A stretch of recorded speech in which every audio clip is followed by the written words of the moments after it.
Hi guys, I just wanted to do a quick video review of the Google Nexus 6. I've had this device for just over a week now. I've got a case on it, and I just wanted to let you know basically what I think of it and whether I think you should get it or avoid getting it. So it's going to be a bit awkward because my stand is not so great here, but hopefully you can still see it. So let me just bring it a bit closer. Here we go. So this is the Nexus 6. Basically, it's got a quad-core 805 processor. It has a 5.96-inch screen. It's got 3 gigabyte of RAM, and it's got 32. This particular model has 32 gig of storage. And as you can see, I've already taken advantage of some of this storage by installing some of my favorite games on it. So what can I say about the Nexus 6? Just also, it's got a 13 megapixel camera and a on the back, and a 2 megapixel camera on the front. As you can see from the scrolling, this I'm running basically Nova launcher.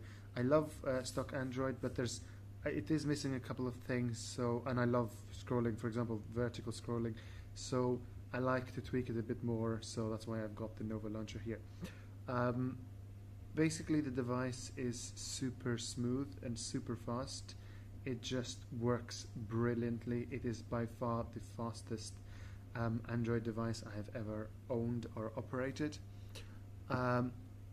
The battery, it's a 3220 milliamp hour battery. It's not amazing, but it's not bad either. So it's a decent battery. You'll get through the day without any problems. If you wanted to go for a bit longer, then that's where you would struggle with this. I think the other thing also to remember is that the battery is non-removable, so you can't really pop the battery out once it runs out and put in another one. You're pretty much stuck with the battery you have. The one good thing I like about this, and maybe I can quickly show you if I take this case off, is that basically the back you've got this plastic. So you've got the metal around the sides, you've got the metal or aluminium around the sides, but the back is actually plastic. And now, normally, because if you think of Samsung phones, you think, oh, a plastic back is terrible because it feels cheap. Actually, this feels quite premium. It's very nice. Apologies about the fingerprints. It feels very nice. But the good thing about having a back plastic is that this, even though you're not supposed to, technically this can come off. And even though replacing the battery is a nightmare, it is possible. So if you have any issues with your battery after 6 months or a year, you can just take it to a repair shop, pay about £30, $40 to get this repaired. So you can get another battery basically put in, which is wonderful because with phones like the HTC One, that's just not an option at all. So I've got some Dolly Parton here, I don't know why. But in terms of the size of the phone, it is basically large. As you can see, it's quite a large device. I think it takes some getting used to. If you're coming from a Galaxy Note device or from an iPhone 6 Plus, then you'll be fine with this device. It's basically on par with those devices in terms of size, so a tiny bit bigger, but not big enough for you to actually feel that this is too big or anything like that. If you're used to very small phones, then yeah, I would probably think twice about this. So maybe get go into a shop, try it out, see if you like it, and then if you feel that, and play around for about 15-20 minutes. If you like the size, then yeah, go for it. I personally initially hated the size. I just couldn't get over how big it was or how big it felt. I don't have extremely large hands, but it's quite tough basically I don't have very large hands, and I found it tough to operate at the beginning, but I'm now used to it. One thing I dislike about this phone, and I'm sure you've already noticed, is that unfortunately it doesn't have the double tap to wake feature. I'm used to that from my Google, from my Nexus 9, so yeah, I miss, that's the sort of feature I really want in a phone, so I don't know why they didn't put that in. They've got this ambient lighting, so when you hold the device, you pick it up from the sort of from the desk or table, and then it'll automatically display your messages or whatever you have, notifications, but it's not quite the same as having a double tap to unlock feature, so I missed that. It's got nice buttons though on the side if you look. Yep, it's got this pattern. You can't see it, sorry, my Nexus is acting a bit weird. I don't know if you can possibly see it. It's got a pattern, so you can feel which button is basically for turning it on, turning the screen on or and off, and which one is for volume up and down. In terms of build quality, it's very, very good. I really, really like the build quality of this device.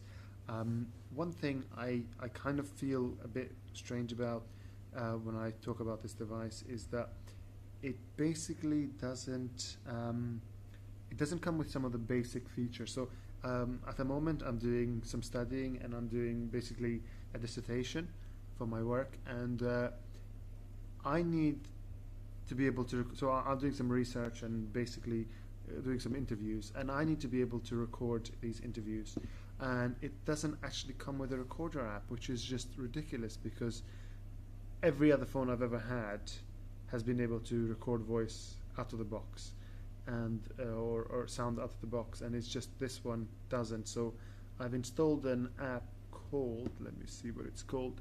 It's called Titanium Recorder. It seems to be working perfectly fine, so it's met my requirement, but why it doesn't have that basic app, I just don't know. Also, you've got photos up here, but you don't actually have it, and Photos works with Google Plus to provide cloud storage and things like that for your photos, but it doesn't actually come with a gallery app, which is totally insane. I don't know why. I've installed a CyanogenMod gallery app here, but it's just, I don't know why it doesn't have a built-in gallery app. And you might be wondering or thinking that actually that's not such a big problem because you can just get one from the App Store. Fair enough, you can do that, and there's tons of gallery apps out there. The problem is though, you can't really, a lot of them have adverts, and you have to pay to get an app store. If you're wondering what this is, it's basically the original screen protector. It's still on, so I've just left it there. It's fine. It provides minimal protection, so I don't mind it. Other gripes about the phone is basically, I think it's missing some of the key apps, and also it doesn't have a micro USB slot, which I don't mind so much because 32 gig is plenty for me, but I can understand some people not being able to, being content with that.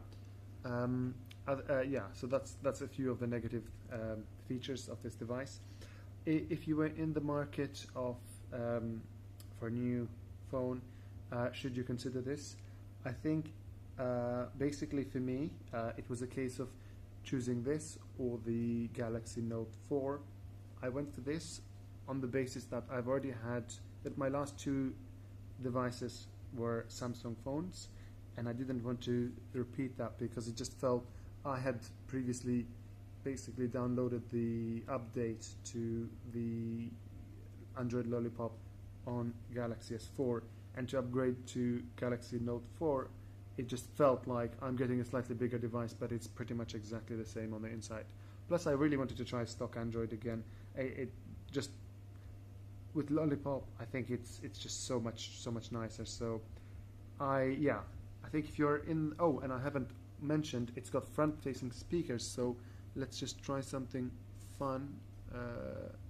So the front-facing speakers, I was just watching some videos, but it's got some very nice. Okay, let's try this one. So I'm just going to give you a sample of the front-facing speakers.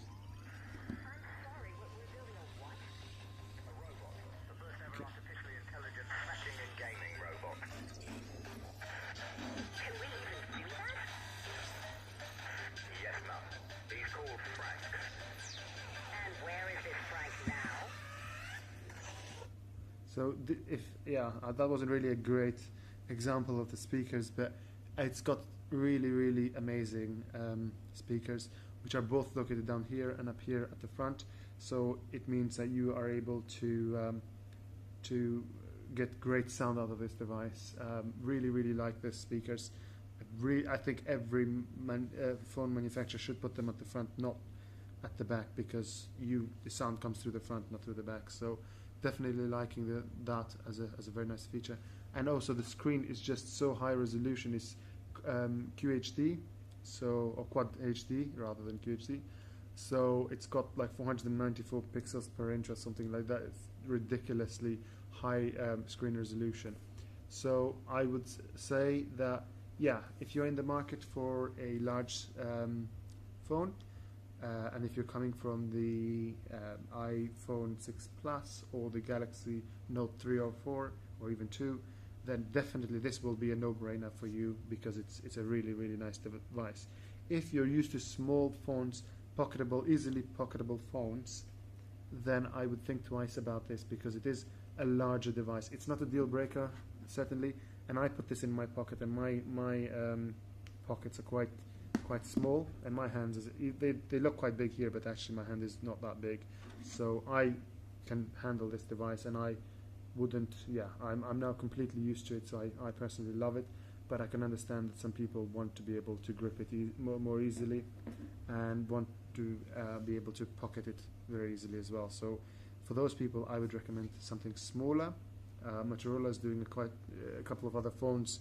I think there's a G or something, or the E, which are very similar to this in terms of design, but are obviously mid-range devices, so you should consider those.